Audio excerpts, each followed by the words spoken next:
بسم الله الرحمن الرحیم د ام پی نیوز ګرانو قدردانو کتونکو السلام علیکم. زه شهاب خان یم او تاسو ګورئ دا وخت ام پی نیوز ډاټ پی کې.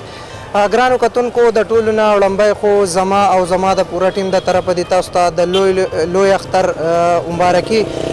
ګرانو کتونکو څنګه چې تاسو ته پته ده چې د لوی اختر تیاری ډیره په زور او شور سره چالو ده، نو په دغه اړه ام پی نیوز هم نن د بریکوټ بازار ته راغی. کوشش وکړو چې د بریکوټ په مینا بازار کې هم د خرڅونکو اخیستونکو سره خبرې اترې وکړو چې آیا خلکو څومره تیاریانې کړي. د دې نه علاوه که تاسو وګورئ زمونږ پولیس ورونه کوم چې د ټریفک اهلکار دي هغه هم د خپلو بچو نه د خپلو خیلخانو نه راغلي دي او د ولس لپاره ولاړ دي ډیوټي کوي، نو د هغو سره به هم خبرې اترې کوو چې د هغو په زړه څه تېرېږي او هغو د خپل اختر څنګه مانځي. نو راځئ زموږ سره اوسئ.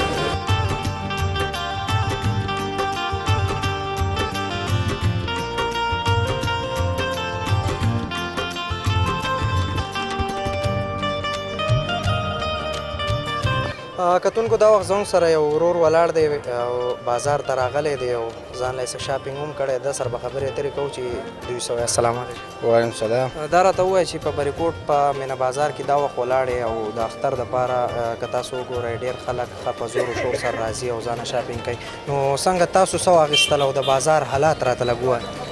بازار کې خو ډېر رش دی، د اختر لپاره ټول خلک راوړي شاپینګ کوي. په خپل ځان څه بوټ پیزار واخیستو او ډېر زیات رش دی پکې. تا څه واخیستل؟ ما ځانه بوټان واخیسته. د مهنګایۍ په حواله څه وې؟ مهنګایي خو چې بس ونه کړې زورور مهنګایي ده پکې، ډېره تیزه مهنګایي ده. ډېره مهرباني. او زه د بریکوټ یم، خاندان انسان زموږ د پیزارو دکان نوم دی او پیزار خو الحمدلله موږ د پلار نیکه کسب د ذاتي جمیاران یو، نو خلک دونه په اعتبار سره راځي ګڼي د ګوره او ماشاءالله ښه کار کېږي او کار په دې ښه دی چې موږ د خلکو سره رعایت کوو. هغه خلک ګیلې کوي چې صرف اختر له پیزار علي چې اختر له نه لیو عام ترتیب باندې هم پیزار علي، نو هغو ته بیا پته چې نه دا شی ګران نه دی. مهنګایي شته که نه؟ مهنګایي خو ډېره ده او په دې وجه ډېره ده چې کوم شی موږ په 300 روپۍ مخکې خرڅوو او اوس موږ 350 والو، خامخا بیا موږ 400 خرڅوو. خامخا مهنګایي.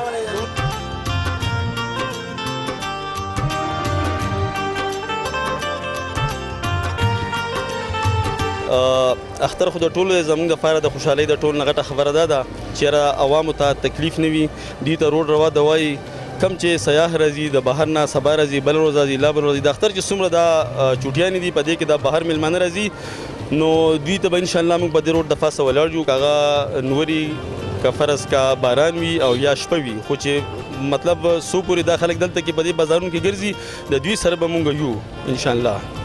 نور زموږ څومره چې افسران دي ډي سي پي صاحب او سچو صاحب یا زموږ د ټریفک کم چې انچارج دی ابوالکلام خان او داسې نور ملګري ټول چې دي نو دا به موجود ځکه وي چې زموږ ډي پي او صاحب چوټیانې منسوخ کړي دي، زموږ څه کم ملګري چې په چوټیو هغه هم موږ راغوښتي دي حاضر کړي مو دي، ستاسو د مخې دي په بازار کې ډیوټي کوي او انشاءالله چې څه قسمه داسې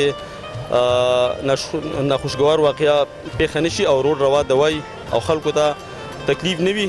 کم بهر میلمانه یا د دیزې خلک دي لوکل خلک دي چې خپل اختر خپل انجوایمنټ په ښه طریقه سره وکړي. د عوامو خدمت مونږ خپل فرض ګڼو.